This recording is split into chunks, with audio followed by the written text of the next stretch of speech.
Hello everyone, आप सबका law वाली के चैनल में स्वागत है। जैसे कि हम अपने इस चैनल में सारे ही सब्जेक्ट्स को कवर कर रहे हैं और आज से हम लोग कॉन्स्टिट्यूशन जो हमारा इंडियन कॉन्स्टिट्यूशन है उसको स्टार्ट करेंगे। आज के वीडियो में फ़िलहाल उसका इंट्रोडक्शन होगा कि कॉन्स्टिट्यूशन क्या है, कैसे है, और साथ में उसकी हिस्ट्री भी, कि जिससे पता चले कि ये कॉन्स्टिट्यूशन जो है, हमारा कॉन्स्टिट्यूशन संविधान को लाया क्यों गया, है ना। और आप हमारे चैनल पे विज़िट कर सकते हैं और भी ऐसे लीगल अपडेट्स भी आपको दी जाती हैं जिससे कि आप लोगों को अवेयर रहना बहुत ज़्यादा ज़रूरी है। साथ में सारे सब्जेक्ट्स के केस लॉज हम लोगों ने एक प्लेलिस्ट में डाले हैं, तो आप उन प्लेलिस्ट में जितने भी कॉन्स्टिट्यूशन हो, सीआरपीसी हो, कॉन्ट्रैक्ट, हिंदू लॉ, कुछ भी हो, आपको सारे के सारे उनके केस लॉज उसी प्लेलिस्ट में आपको मिल जाएंगे। चलिए स्टार्ट करते हैं। हमारा जो टॉपिक है इंट्रोडक्शन ऑफ कॉन्स्टिट्यूशन और हिस्ट्री। देखिए, पहले थोड़ा सा कॉन्स्टिट्यूशन के बारे में समझ लेते हैं। कॉन्स्टिट्यूशन क्या है? पहली बात, इसे कॉन्स्टिट्यूशन को हम लिविंग और ऑर्गेनिक डॉक्यूमेंट मानते हैं, मतलब बोलते हैं ऐसा, ठीक है। अब एक और चीज़ है, जैसे कि जो हमारा कॉन्स्टिट्यूशन है उसे हम ग्रैंड नॉर्म बोलते हैं। अब ये ग्रैंड नॉर्म क्यों बोलते हैं? क्योंकि जो हमारा कॉन्स्टिट्यूशन है, हर एक चीज़, मतलब ए से लेकर के जेड, सारी की सारी बॉडी, सारे ऑर्गन्स, सब के सब इसी से ही गवर्न होते हैं। जैसे हमारी चाहे लेजिस्लेचर हो, चाहे हमारा जुडिशरी हो, चाहे हमारा एग्जीक्यूटिव हो, चाहे कुछ भी हो, सबकी पावर, सबका सब कुछ हमारे इस कॉन्स्टिट्यूशन में दिया हुआ है। कोई लेजिस्लेचर लॉ बनाता है, उसका भी फॉर्मेट बताया है कि ऐसे बनेगा।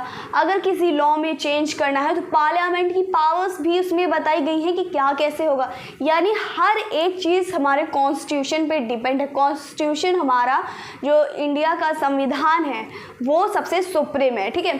क्योंकि आप समझ ही रहे हैं ना कि हर एक चीज़ जब इसी से होनी है तो वो हमारा सुप्रीम हुआ। हमारे आईपीसी है, सीआरपीसी है, सब इसी से गवर्न होता है। मतलब अब देखिए क्या हो रहा है, हमारे आईपीसी, सीआरपीसी जो भी क्रिमिनल लॉज थे तीनों, वो चेंज किए जा रहे हैं। भारतीय दंड संहिता और ये तीनों करे जा रहे हैं। जैसे आईपीसी, सीआरपीसी, एविडेंस को चेंज किया जा रहा है ना, तो वो कैसे चेंज कर रहे हैं? क्या अपनी मर्जी से चेंज कर दे रहे हैं? नहीं, कॉन्स्टिट्यूशन उन्हें पावर देता है कि वो किसी भी लॉ को चेंज कर सकते हैं, बट हाँ, थोड़ा सा एक्सेप्शन, लाइक बेसिक स्ट्रक्चर को नहीं टच कर सकते हैं। लेकिन अब देखिए इतना बड़ा चेंज आ रहा है। 1860 से जो आईपीसी चल रही थी वो आज चेंज की जा रही है। 2023 में चेंज करने का बिल पास कर दिया गया। अब देखिए वो तो चेंज होनी कन्फर्म है, तो वो 2023 के नाम से होगी। तो सोचिए, इतनी बड़ी चीज़ का पावर भी हमारा ये कॉन्स्टिट्यूशन देता है। छोटे छोटे एक्ट्स, बिल जो भी निकलते हैं हमारे कॉन्स्टिट्यूशन के थ्रू होते हैं, इसलिए इसे ग्रैंड नॉर्म बोला जाता है, ठीक है।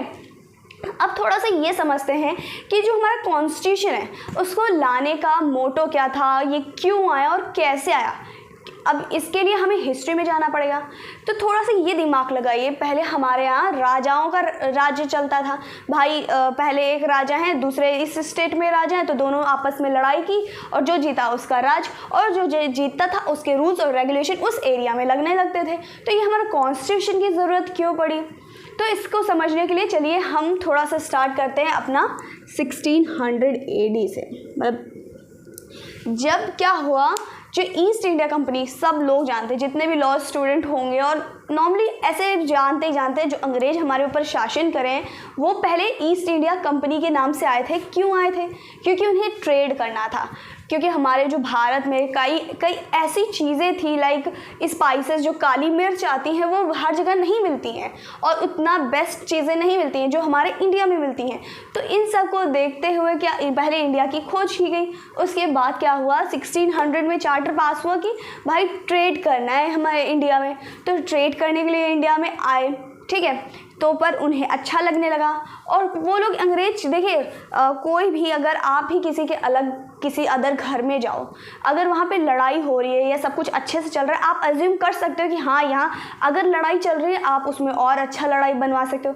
अगर कुछ अच्छा चल रहा है तो आप जल्दी लड़ाई नहीं करा सकते हो, लेकिन आप अपना फ़ायदा देख सकते हो अगर फ़ायदा होना है तो इसी तरह ब्रिटिशर्स ने देखा कि यहाँ जो राजा महाराजा हैं आपस में ही लड़ रहे हैं, भिड़ रहे हैं, आपस में ही राज और इन सब का चीज़ें चल रही हैं कि भाई जो जीता वो उसका हुआ, है ना।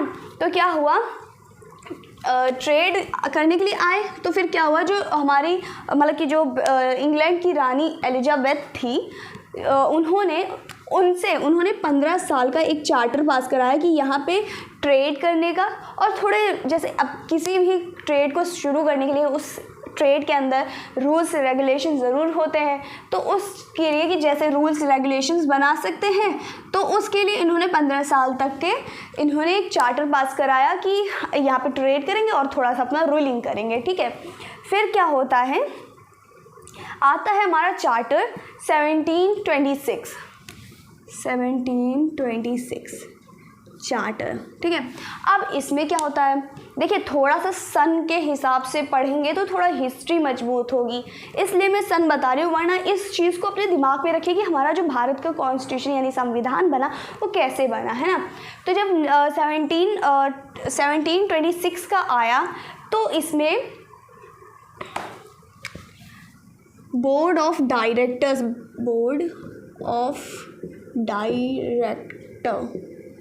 इस चार्टर के अंदर देखिए क्या हुआ, जब इन्होंने 15 साल का चार्टर पास करा लिया, 1600 में ही नहीं पास कराया, आगे जब ट्रेडिंग शुरू हुई उनको फ़ायदा होने लगा, भाई जो इंडिया में ट्रेड करने आ रहा था वो अमीर बन के जा रहा था।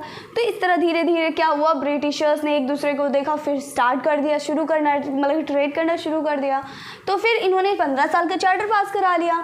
फिर उसके बाद ये चार्टर आता है, दूसरा चार्टर, ये 15 साल के बाद वाला चार्ट, उसके बाद एक चार्टर आता है 1726। इसमें क्या होता है, जो कंपनी होती है उसमें क्या बोर्ड ऑफ डायरेक्टर को बनाया जाता है, मतलब एक अथॉरिटी बनाई जाती है।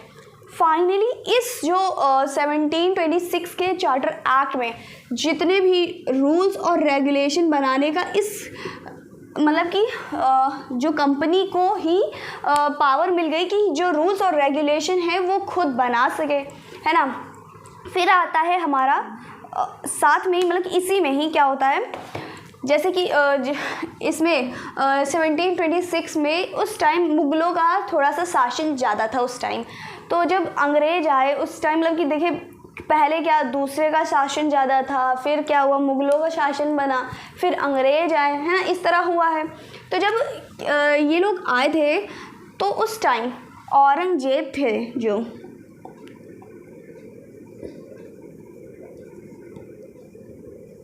जो भी औरंगज़ेब थे उनकी हो जाती है डेथ।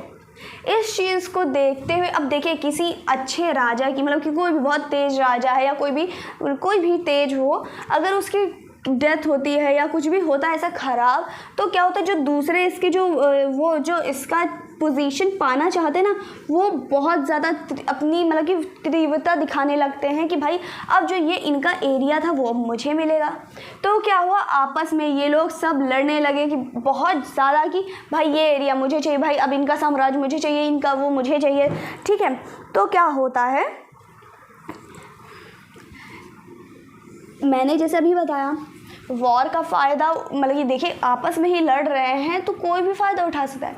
ये सब ब्रिटिशर्स ने देखा कि भाई ये लोग तो आपस में ही लड़ रहे हैं, तो इस सब के चलते जो ब्रिटिशर्स थे उसका बहुत अच्छे से फ़ायदा उठाया। अब फ़ायदा कैसे उठाया, एक दूसरे को और भड़का के, भाई भड़काओगे तो जो आपने वो कौन सी शेर और वो क्या एक शेर और चीते की समझिए, एक ये आपने बचपन में कहानी सुनी होगी कि शेर चीता लड़े और सियार जो भी मांस है वो खाए, मतलब आपस में वो दोनों लड़ रहे हैं, राजा लड़ रहे हैं और जो बीच में अंग्रेज बच्चे वो अपना साइड से निकल के वो खा के समाप्त करके चले गए, ठीक है। वही यहाँ पर भी हुआ। फिर क्या होता है, आता है हमारा चार्टर, एक चार्टर नहीं आता है 1746 में होती है बैटल ऑफ बक्सर। इसमें क्या होता है, इसको क्या कहते हैं, नेल इन द कॉफ़ी भी बोलते हैं, नेल इन द कॉफ़ी। इसमें जब अंग्रेज देखते हैं ये सब वॉर बहुत ज़्यादा चल रहा है ना, तो क्या करते हैं इसमें अपना फ़ायदा उठाते। साथ में जो ब्रिटिशर्स इसमें इस जो बैटल ऑफ बक्सर में जीतते हैं और जितनी भी मतलब कि अपनी जो पोजीशन थी उसको एकदम पक्की कर ली। मतलब जैसे कई बार होता है ना कि एक घर के पीछे लड़ाई चल रही होती है, भाई आपस में भाई भाई लड़ रहे हैं, यहाँ कोई तीसरा आकर के रहने लगे और उसका कई टाइम हो जाए, फिर वो खुद अपना पोजीशन, एडवर्स पोजीशन का क्लेम कर सकता है। तो उसी तरह इन्होंने इस जो बैटल ऑफ बक्सर था उसमें इन्होंने बहुत अच्छी अपनी पकड़ बना ली। फिर आता है 1765 का टाइम। इसमें बहुत मतलब क्या ही बताया जाए, जो एक प्रॉब्लम बहुत ज़्यादा, देखिए छोटी छोटी चीज़ों से प्रॉब्लम बनी। इसमें जो शाह आलम टू थे, शाह आलम मतलब जो भी इंग्लिश में लिख देता है ना, शाह आलम टू थे, जो इन्होंने क्या किया भाई, देखें अंग्रेज बाहर से आए थे, उन्होंने बहुत अच्छे से ऑब्ज़र्व किया कि इंडिया में क्या चल रहा है, इंडिया में किस चीज़ की नीड है, इंडिया में आपस में ही लड़ रहे हैं, क्यों लड़ रहे हैं, इन सब को चलते हुए ऑब्ज़र्व किया कि भाई हाँ ये चीज़ें हैं। तो क्या हुआ, इन्हें ऐसे मैनिपुलेट किया जाता है। भाई देखिए मैनिपुलेट करना कर सकता है, लेकिन आप मैनिपुलेट हो रहे हो तो वो तो गलत ही है। तो इन्होंने क्या किया, जो कलेक्शन ऑफ रेवेन्यू, जो कलेक्शन ऑफ रेवेन्यू की पावर थी, शाह आलम टू ने ब्रिटिशर्स को दे दी। सोचिए कितनी बड़ा काम जो मतलब कि तुम्हारे एरिया का था। अब ये कलेक्शन ऑफ रेवेन्यू ये है, जैसे कि क्या होता है आज के टाइम में आप लोग टैक्स जमा करते हो, वही कलेक्शन ऑफ रेवेन्यू है, जिसे कर भी हम लोग कहते हैं, वो है ना। तो उसकी पावर 1765 में इनको दे दी, ठीक है। अब देखिए, अब पहले उन्होंने अपना पकड़ बनाई, अब देखिए ये रेवेन्यू कलेक्शन की पावर भी इनके पास आ गई, है ना। फिर आता है इसके बाद रेगुलेटिंग एक्ट 1773। रेगुलेटिंग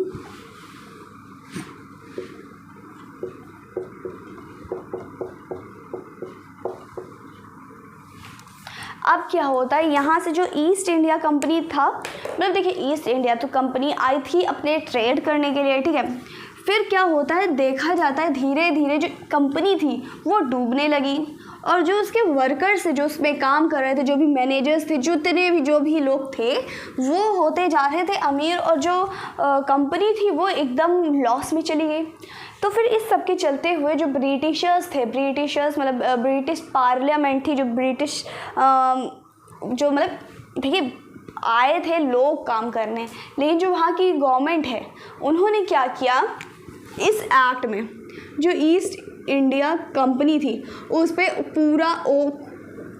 पूरा पावर कर लिया, मतलब कि पूरा का पूरा उन पे अपना कंट्रोल कर लिया।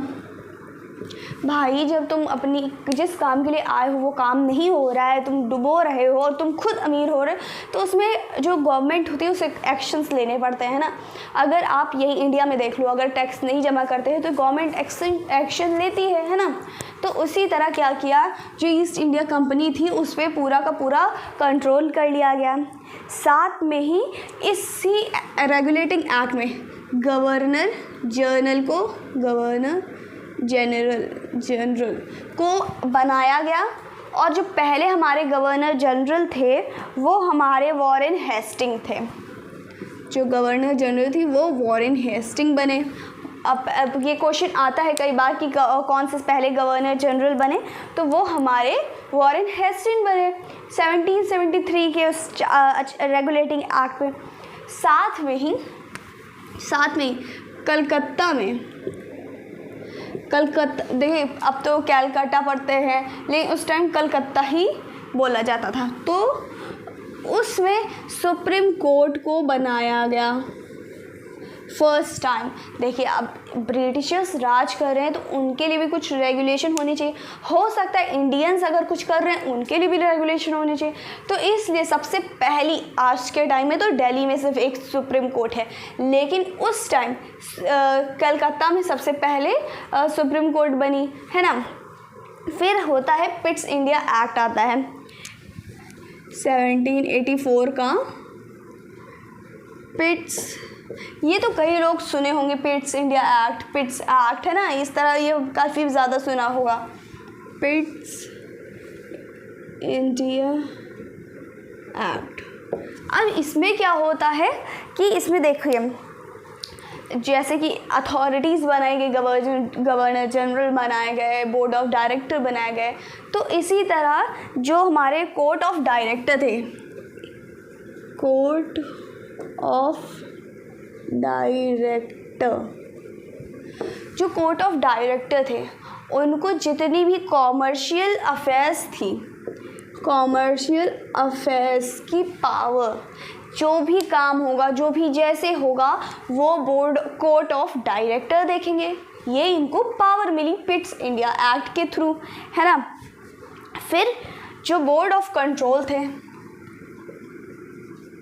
बोर्ड ऑफ कंट्रोल, उनको जो भी उस टाइम की पॉलिटिकल पावर्स थी, पॉलिटिकल पावर्स, वो सब बोर्ड ऑफ कंट्रोल को दी गई, है ना। फिर क्या हुआ, और जब जैसे कि पहले जब ब्रिटिशर्स आए, है ना, तो वो रहने लगे, ठीक है। जब वो रहने लगे, जैसे मान के चलिए इस एरिया में आए, फिर यहाँ पे ब्रिटिशर्स रहने लगे, यहाँ पे ब्रिटिशर्स रहने लगे, यहाँ पे ब्रिटिशर्स रहने लगे, लेकिन था तो इंडिया ही, भारत ही था, है ना। तो उसके चलते हुए फर्स्ट टाइम इस पिट्स एक्ट में जो ब्रिटिशर्स टेरिटरी थी, मतलब जहाँ पे ब्रिटिशर्स रह रहे थे, उसको ब्रिटिशर्स पोजेशन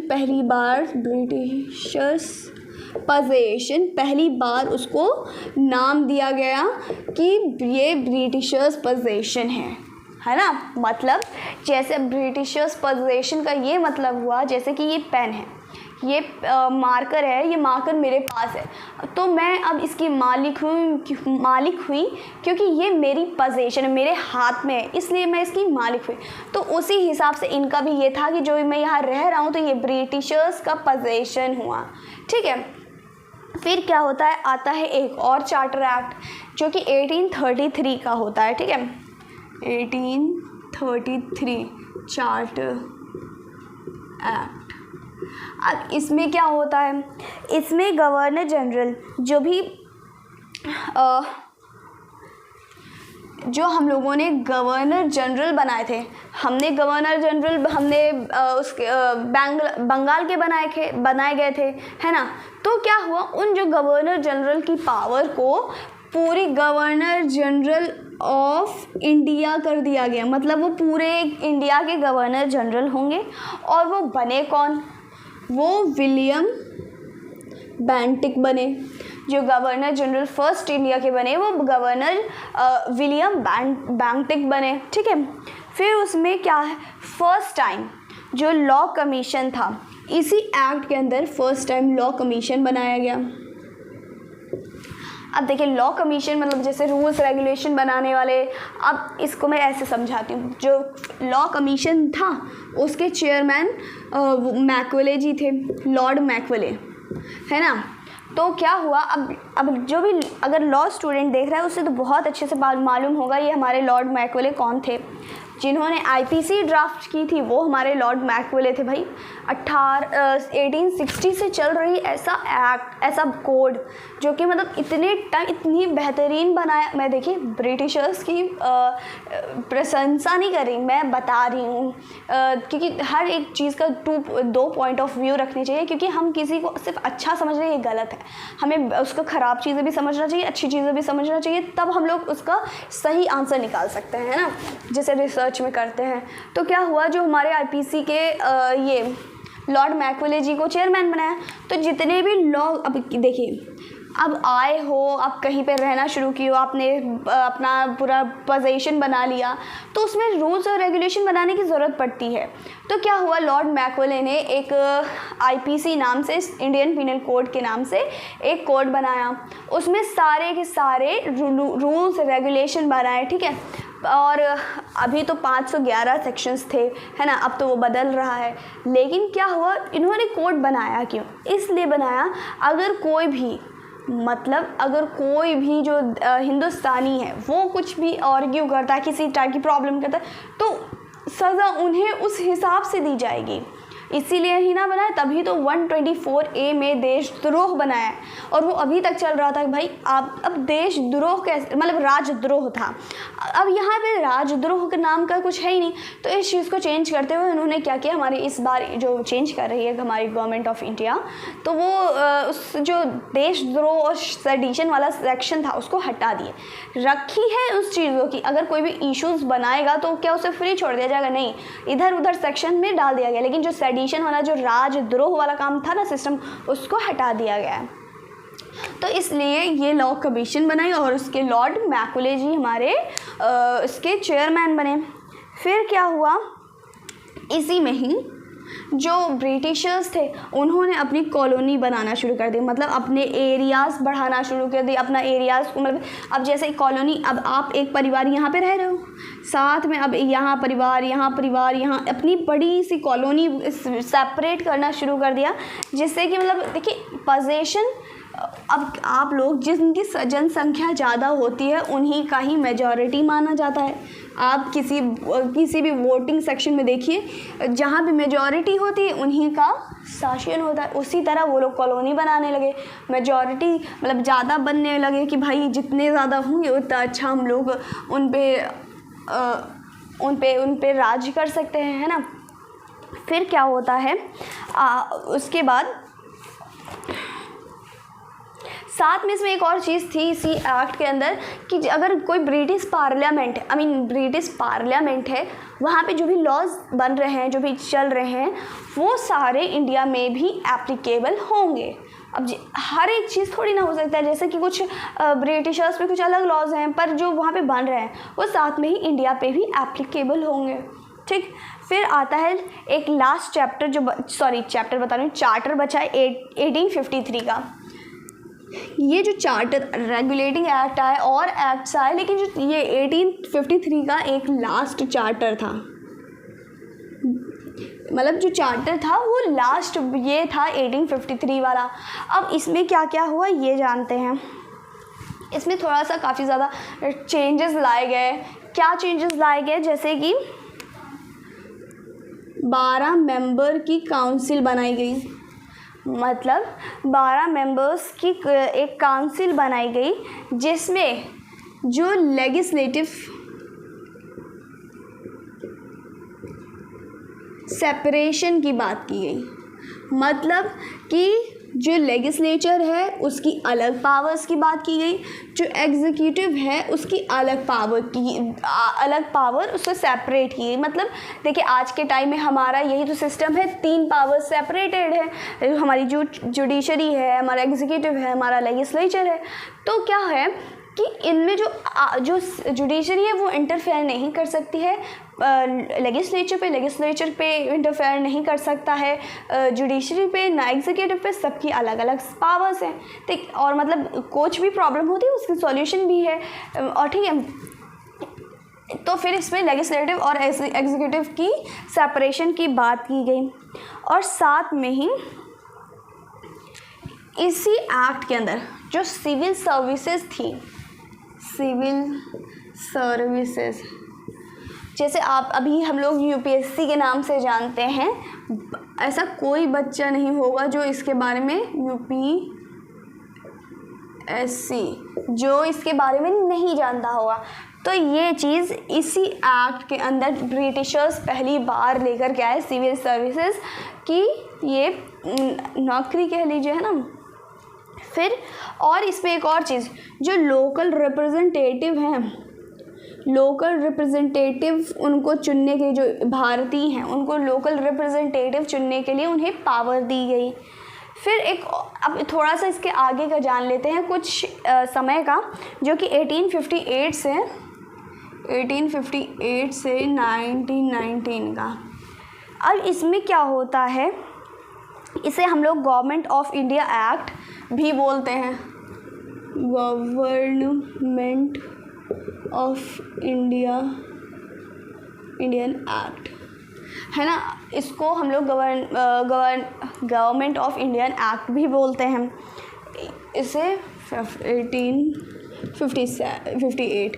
अब इसमें क्या हुआ है ये थोड़ा सा समझते हैं। जो हमारे गवर्नर जनरल, अभी हम लोगों ने पढ़ा था, जो हमारे पहले बंगाल के गवर्नर जनरल बनाए गए, फिर पूरे इंडिया के गवर्नर जनरल बनाए गए। तो जो गवर्नर जनरल की पोस्ट थी ना, उसको हटा करके उसे वाइसरॉय बना दिया गया। वाइसरॉय बना दिया गया, मतलब गवर्नर जनरल को हटा करके वाइसरॉय बना दिया गया। और वाइसरॉय जो फर्स्ट थे हमारे लॉर्ड कैनिंग थे। मतलब जो हमारे फर्स्ट गवर्नर जनरल को हटा करके वाइसरॉय बनाया गया। वाइसरॉय जो फर्स्ट बने वो हमारे लॉर्ड कैनिंग बने, ठीक है। फिर क्या होता है, और जो हमने अभी थोड़ी देर पहले ये भी पढ़ा था, जो बोर्ड ऑफ कंट्रोल थे, बोर्ड ऑफ डायरेक्टर थे, board of director, board of control, इनको अबॉलिश कर दिया गया इस एक्ट के थ्रू। अबॉलिश भाई, अब देखिए इनको चीज़ों को इसलिए डेवलप, मतलब इसलिए चेंज करना पड़ने लगा क्योंकि होने लगी थी बगावत। भाई भारत छोड़ो, देश आज़ाद करो, वो ये हमारा भारत है, तुम लोग कैसे रह सकते। इन सब को चलते हुए लोग अपना, अब जैसे कि क्या होता है, गवर्नमेंट है, ठीक है, पूरे साल वो 5 साल कुछ नहीं करती है, लेकिन लास्ट ईयर ऐसे ऐसे स्कीम ला देगी कि भाई इनसे अच्छा कोई है ही नहीं। इसी तरह क्या हुआ कि अब जानने लगे अब बहुत ज़्यादा बगावत हो गई, तो थोड़ा सा अब चीज़ों को इन्हेंस करने लगे, है ना। तो यही कारण था। और फिर बनाया गया बोर्ड ऑफ डायरेक्टर और बोर्ड ऑफ कंट्रोल को एबॉलिश करने के बाद बनाया गया secretary of India, sorry state, secretary of state बनाया गया, ठीक। इन लोगों को अबॉलिश कर दिया गया। जितनी भी पावर्स इनकी थी वो इनके पास आ गई, जो सेक्रेटरी ऑफ स्टेट थे, ठीक। और ये एक कॉरपोरेट बॉडी बन गए। अब कॉरपोरेट बॉडी क्या है, जो भी ऐसी कोई बॉडी जिस पे हम केस कर सकते हैं और जो केस लड़ सकती है, वो हमारी कॉरपोरेट बॉडी होती है, ठीक।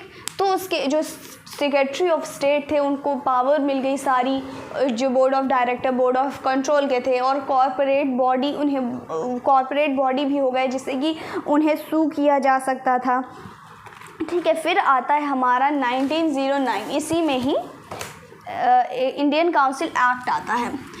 एक मिनट इधर लिखते हैं। 1909 में Indian council act, Indian council act ये आता है, इसी में ही, इसी टाइम में ही है। अब जो हमारा 1909 का था, अब उसमें क्या हुआ, इससे हम लोग एक और नाम से जानते हैं, मिंटो रिफॉर्म। अगर किसी ने हिस्ट्री पढ़ी होगी उसे ये बिल्कुल मालूम होगा, वैसे कोई उतना वो नहीं है, लेकिन अब ज़रूर इससे मालूम चल गया होगा जिन बच्चों ने नहीं देखा होगा, ठीक है। मतलब अब क्या होता है, इसमें क्या किया जाता है, इसमें काफ़ी ज़्यादा चेंज किया जाता है। जो लेजिस्लेटिव काउंसिल थी, है ना, लेजिस्लेटिव काउंसिल,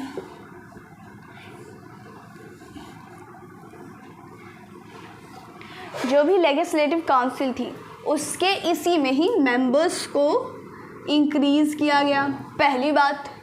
दूसरी बात ये, इसको 2 पार्ट में डिवाइड किया गया। पहला पार्ट था सेंट्रल लेजिस्लेटिव काउंसिल और दूसरा हमारा बना प्रोविंशियल लेजिस्लेटिव काउंसिल। अब क्या किया गया, इस जो ये एक्ट है उसमें जो लेजिस्लेटिव काउंसिल थी उसमें उसके मेंबर्स बढ़ाए गए, साथ में 2 पार्ट्स में डिवाइड किया गया। सेंट्रल लेजिस्लेटिव काउंसिल जो कि सेंटर की पावर होती थी, और दूसरी प्रोविंशियल लेजिस्लेटिव काउंसिल जो राजा महाराजाओं का था ना सिस्टम, वो प्रोविंशियल आता था, ठीक है। तो वो इन दोनों में डिवाइड किया गया, पहली बात ये हो गई। दूसरा फिर क्या हुआ, इसमें ही इलेक्शंस भी स्टार्ट किए गए, साथ में ही मुस्लिम्स को अपना खुद का रिप्रेजेंटेटिव चुनने की पावर भी दी गई। ठीक है, फिर आता है गवर्नमेंट ऑफ इंडिया एक्ट जो कि 1919 का था, है ना। अभी हम लोगों ने इसी टाइम पीरियड के अंदर की दो चीज़ें पढ़ ली, अब हम लोग इसी में ही पढ़ेंगे 1919 का government of India act, government of Indian act 1990। अब इसमें क्या होता है, इसमें भी धीरे धीरे वही चेंजेस, वही सब कुछ होता है, पर जैसे क्या होता है मैं आपको बताती हूँ। पहला डायरची, देखिए इस एक्ट के थ्रू डायरकी को पहली बार इंट्रोड्यूस किया गया। अब आप इसे डायरकी पढ़ो या डायरची पढ़ो, इट्स अप टू यू, है ना। तो क्या हुआ, इसमें डायरकी को इंट्रोड्यूस किया गया और जो सेंट्रल था, सेंट्रल अभी हम लोगों ने जो लिखा था सेंट्रल और प्रोविंशियल, जो भी सेंट्रल और प्रोविंशियल में चीज़ें मतलब कि क्या की गई, अभी अलग अलग की गई। फिर इन दोनों के बीच लिस्ट बनाई गई। अब लिस्ट कौन सी बनाई गई, लिस्ट को बनाया गया दो फॉर्म में लिस्ट को डिवाइड किया गया। पहली लिस्ट थी रिजर्व्ड सब्जेक्ट, दूसरा था ट्रांसफर्ड सब्जेक्ट, और साथ में ही यूनिटरी स्ट्रक्चर भी बनाया गया।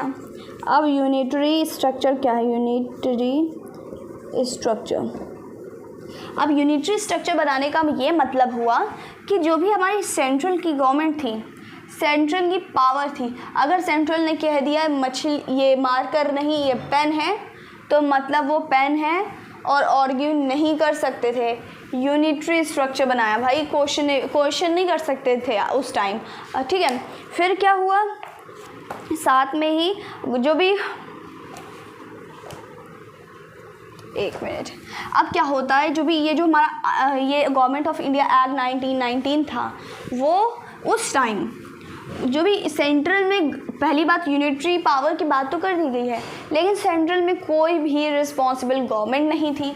अब अगर बताइए किसी जगह पे रिस्पॉन्सिबल कोई होना, उस टाइम गवर्नमेंट की बात चल रही है, यानी रिस्पॉन्सिबल गवर्नमेंट नहीं थी, तो वहाँ पे चलता सब कुछ कैसे, किसके उस पे चलता। तो क्या हुआ, ये जो इंडियन एक्ट था, मतलब ये 1919 का एक्ट था, वो बहुत ही बुरी तरीके से एबॉलिश कर दिया गया, फेल हो गया। भाई जब पावर ही नहीं है, कुछ अच्छे से हैंडल ही नहीं होना है, तो फिर वो तो होना ही होना है ख़राब। तो फिर उसके बाद आता है हमारा रोल ऑफ सीमेन कमीशन। ये बड़ा इंटरेस्टिंग है, रोल ऑफ सीमेन कमीशन। ठीक है, अब इसमें क्या होता है, पहले इसका पर्पस जान लेते हैं क्यों आया था। जो हमारा अभी हमने गवर्नमेंट एक्ट 1919 पढ़ा, उसकी वैलिडिटी चेक करने के लिए इस कमीशन को बनाया गया। और जो वैलिडिटी बनाने के लिए जो कमीशन बनाई गई थी वो 7 मेंबर्स की थी, पर ये हो गया भैया, ये हो गया एबॉलिश, ये भी ख़राब हो गया। अब क्यों ख़राब हुआ इसका समझते हैं। देखिए जो गवर्नमेंट ऑफ इंडिया एक्ट था 1990, उसको वो बहुत बुरी तरीके से फेल हुआ, तो इसको चेक करने के लिए एक कमीशन बनाई गई 7 मेंबर्स की, कि इसको चेक किया जाए क्या प्रॉब्लम है। पर वो खुद ही एक फेल हो गया, जो भी रोल ऑफ सीमेन था वो खुद ही वो ख़राब हो गया, है ना। तो फिर अब ख़राब क्यों है, इंडियंस ने ख़राब किया। अब इंडियंस ने क्यों ख़राब किया भाई, तो ये जो 7 मेंबर्स थे ना, वो के सारे वाइट मैन थे। सिंपल सी बात है, अंग्रेज थे। अब बताइए, तुम इंडिया के लिए एक्ट लेकर के आए हो, सारे के सारे अंग्रेज हैं, इंडियन कोई है नहीं, तो इसका मतलब क्या है। इंडियंस ने इसका बहुत बुरी तरीके से बॉयकॉट किया और सीमन गो बैक से नारे लगाए। कि भाई इसको भी, फिर उसके बाद ये भी बहुत गंदे तरीके से हो जाता है फेल। अब धीरे धीरे हम लोग अपनी आज़ादी की तरफ बढ़ रहे हैं, ठीक है। हम लोग अभी क्या समझेंगे, अपना मतलब कि जो भी आज़ादी तक जितनी भी हिस्ट्री थी वो मैं आपको बता रही हूँ। फिर उसके बाद नेक्स्ट वीडियो में मैं आपको बताऊँगी जो आज़ादी के बाद की क्या हिस्ट्री रही है। क्योंकि भाई अगर आप कॉन्स्टिट्यूशन हमारा ग्रैंड नॉर्म है। अगर हम किसी भी एग्ज़ाम के लिए चले जाएँ, जो कॉन्स्टिट्यूशन है, विदाउट कॉन्स्टिट्यूशन कोई एग्ज़ाम ही नहीं है। अगर आप कोई ग्रुप डी की भी अगर देने जा रहे हो पेपर, आपको उसमें भी कॉन्स्टिट्यूशन के कुछ ना कुछ क्वेश्चंस मिल जाते हैं। पार्लियामेंट में कितने पर्सन्स हैं एंड ऑल, ये सब मिल ही जाता है, नॉर्मल सी बात है। और जो बड़े एग्ज़ाम है, जिन्होंने बहुत बड़ा सोच रखा है, वो ही पढ़ रहे होंगे, वो तो मुझे मालूम ही है। तो इस चीज़ को ध्यान रखिए कि ये थोड़ी थोड़ी बेसिक चीज़ें अगर आपको मालूम होंगी तो आपकी आंसर राइटिंग इम्प्रूव होगी। आंसर राइटिंग इम्प्रूव होगी तो 10 लोगों से आपका आंसर सबसे बेस्ट होगा। इसलिए थोड़ा सा ज़्यादा पढ़ना और थोड़ा सा अच्छे से समझना। लेकिन ज़्यादा पढ़ने से ज़्यादा अच्छा है कि एक चीज़ को पढ़ो तो बहुत अच्छे से पढ़ो, कि आप उसमें 100 आउट ऑफ 100 दे आओ, है ना। चलिए, अब आता है हमारा government of India act 1913। Government of India act 1935 है, 30 नहीं, 1935। अब इसका एक खासियत बता देती हूँ। आप लोगों ने कई बार सुना होगा हमारा कॉन्स्टिट्यूशन बोरोइंग है, हर जगह से छाट की चीज़ें लाई गई हैं, है ना। तो बोला जाता है जो भी हमारा गवर्नमेंट ऑफ इंडिया एक्ट था, उससे मोस्ट ऑफ द चीज़ें, most of the rules, most of the rights और रेगुलेशंस इससे लिए गए हैं, ऐसा बोला जाता है, ठीक। ये होगी इसकी थोड़ी सी ऐसे ही जनरल बात। अब क्या होता है, ऑल इंडियन फेडरेशन इस एक्ट के अंदर बनाई जाती है। उसको 3 भाग में डिवाइड किया जाता है। जो ऑल इंडिया फेडरेशन, इसको 3 लिस्ट में डिवाइड किया जाता है। पहली लिस्ट बनती है हमारा फेडरल लिस्ट, दूसरा प्रोविंशियल लिस्ट,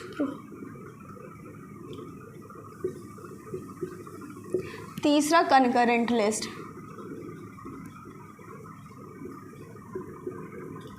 इन सबको सब्जेक्ट वाइज डिवाइड किया गया। मतलब देखिए, आज के टाइम में आप लोग पढ़ते होंगे जो हमारी लिस्ट है स्टेट और सेंटर की, वो 3 भाग में डिवाइड है। पहली सेंट्रल की, मतलब पहली यूनियन की, फिर स्टेट की, फिर कंकरेंट लिस्ट।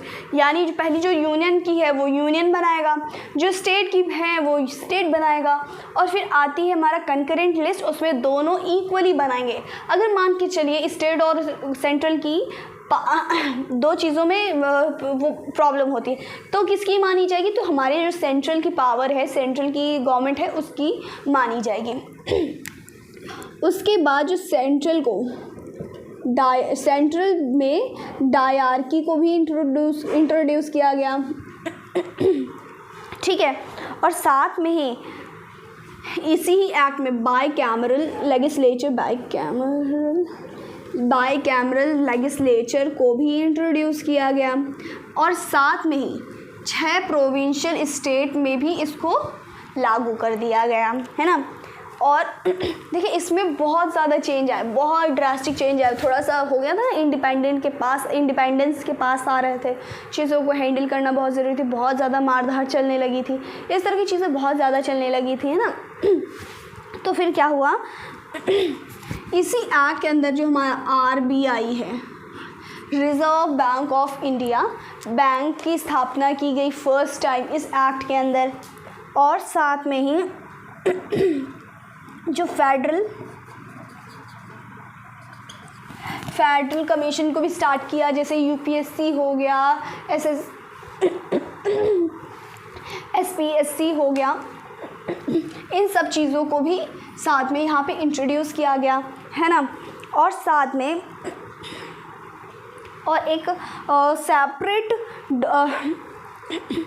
सेपरेट इलेक्टोरेट को बनाया गया, जिसमें कि कुछ महिलाएं हैं, कुछ बच्चे हैं, उन लोगों के लिए थोड़ा सा अलग पावर्स को भी बनाया गया कि जिससे कि जो थोड़ा सा बहुत पिछड़े जब अंग्रेज़ों के टाइम भाई इंडियंस वीमेन का जब मेन का ये हाल था तो वीमेंस का क्या हाल होगा, तो आप बहुत अच्छे से समझ सकते हैं, है ना। तो फिर उसके बाद ये हमारा हो गया जितना भी अभी चलिए ये हो गया हमारा जो गवर्नमेंट ऑफ इंडिया एक्ट 1935।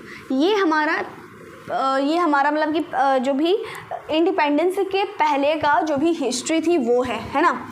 इसी में ही 1946 में एक लास्ट ये हम लोग पढ़ने जा रहे हैं इस टाइम के लिए, जो आया था हमारा 1946 में कैबिनेट 1946 में कैबिनेट मिशन। अब ये लास्ट क्यों पढ़ेंगे, पहले इसके हिस्ट्री में बता देती हूँ। इसलिए कि इस वीडियो में हम लोग अभी जो इंडिपेंडेंस से पहले की हिस्ट्री थी वो पढ़ेंगे। तो ये लास्ट जो था हमारा कमीशन उसको पढ़ेंगे, फिर उसके बाद बताएंगे कॉन्स्टिट्यूशन आने की, कॉन्स्टिट्यूशन कहाँ से और कैसे आया, है ना। आपको समझ में तो आ ही गया होगा, लेकिन फिर भी उसको आपको अच्छे से समझाएंगे, है ना। फिर इसमें 3 मेंबर्स की कमीशन बनाई गई। उसके जो मेंबर्स थे, 3 मेंबर जो थे, पहले थे वो पी लॉरेंस, दूसरे थे एवी अलेक्जेंडर, तीसरे थे सर एस क्रिप। ठीक, इसमें इस्टेब्लिश किया गया था इंडिपेंडेंट इंडिया। साथ में ही जो कैबिनेट हमारी कॉन्स्टिट्यूएंट असेंबली थी उसको भी यहाँ पे इंट्रोड्यूस किया गया, ठीक है। फिर और साथ में ही इसमें ये भी प्रपोज किया गया कि इंटरिम गवर्नमेंट को भी लाया जाए, है ना। फिर इसके बाद आ जाता है हमारा जो भी आफ्टर इंडिपेंडेंस वाले एक्ट्स, तो वो हम लोग नेक्स्ट वीडियो में पढ़ते हैं, ठीक है। अब देखिए, आप लोगों ने देखा शुरुआत से, अगर आप लोग देख रहे हैं तो आप लोगों ने ये देखा कि हाँ हमारे यहाँ पहले राजाओं का हाल था, मतलब कि राज था। फिर मुग़लों के टाइम आया उनका ब्रिटिशर्स का राज। फिर उन्होंने अपने रूल्स और रेगुलेशन बनाने शुरू कर दिए, क्योंकि यहाँ पे कुछ एक यूनिफॉर्म कोड था नहीं, है ना। तो इसलिए उन्होंने अपना कोड्स बनाने शुरू कर दिए, अपना लॉज बनाने शुरू कर दिए, साथ में ही यूनिफॉर्म कोड भी बना दिया, जैसे कि IPC, CRPC भी बनाया था उसी टाइम, एविडेंस भी उसी टाइम बनाया था। और ICRPC तो हालांकि उसके बाद चेंज हुआ था, लेकिन फिर से अब चेंज हो रहा है ना। तो क्या हुआ, जब पहले तो मोनार्की थी भाई, जहाँ राजा का बेटा राजा बनेगा, जो जीतेगा वही सिकंदर बनेगा, वही चीज़ें हाल था। फिर क्या हुआ अब इंडिया को इंडिपेंडेंस मिली, ठीक। जो हमारे ब्रिटिशर्स, हमारे नहीं थे, जो ब्रिटिशर्स थे हमारे भारत में आए हुए, उन्होंने देखा, उन्होंने फिर उसके बाद जब उन्होंने छोड़ा, फिर हमारे जो जितने भी नेता लोग थे इसमें भाग लेने वाले, तो उन्होंने कहा जो हमारा इंडिपेंडेंट इंडिया है वो डेमोक्रेटिक इंडिया होना चाहिए। मतलब कि हम अपने रिप्रेजेंटेटिव को चुनेंगे, हम मोदी गवर्नमेंट को लेकर के आएंगे, हम भाजपा को लेकर के आएंगे, हम जो भी साइकिल एंड ऑल सबको लेकर के आएंगे, हाँ ये हमारी मर्ज़ी है। किसी राजा का बच्चा राजा नहीं बनेगा, किसी मंत्री का बच्चा मंत्री नहीं बनेगा। अगर उसे बनना है तो वो उस प्रोसीजर से हो करके आए तब उसको कुछ मिलेगा। तो इन सब को चल के हमारा भारत जो बना डेमोक्रेटिक इंडिया बना। फिर उसके लिए यूनिफॉर्म कोड्स चाहिए थे, यूनिफॉर्म सब कुछ चाहिए, जिससे कि एक ऐसा पावर चाहिए था जिससे कि सब कुछ गवर्न हो सके, कुछ इधर ना भागे कुछ उधर ना भागे। इसलिए हमारे कॉन्स्टिट्यूशन को बनाया गया, है ना। अब कॉन्स्टिट्यूशन को बनाने के लिए कमेटी बनाई गई थी, जिसके चेयरमैन जो ड्राफ्टिंग चेयरमैन जो कमेटी थी, जिसके ड्राफ्टिंग कमेटी थी, उसके चेयरमैन हमारे डॉक्टर अंबेडकर जी थे, है ना। और चीज़ें हम लोग नेक्स्ट वीडियो में पढ़ेंगे। इसी तरह हमारे कॉन्स्टिट्यूशन का जन्म हुआ और इसी तरह हमारा भारत अब डेमोक्रेटिक इंडिया है और फ्री है, किसी पे डिपेंड नहीं है और सब कुछ अपने ऊपर है, ठीक है। और अगर आपको ये लेक्चर अच्छा लगा है तो आप कमेंट बिल्कुल ज़रूर करिएगा, जिससे कि हमें मालूम चले। और साथ में अगर कोई प्रॉब्लम आई हो तो वो तो डेफिनेटली लिख दीजिएगा, जिससे कि हम उसको इम्प्रूव कर सकें, है ना। और साथ में आप हमारे इंस्टाग्राम, फेसबुक और टेलीग्राम पे जुड़ सकते हैं, आपको बायो पे लिंक मिल जाएगी। और साथ में आप लोग हमारे चैनल को सब्सक्राइब ज़रूर कर लीजिएगा और शेयर भी, जिससे कि कई लोग इसको जान सकें और देख सकें। Thank you.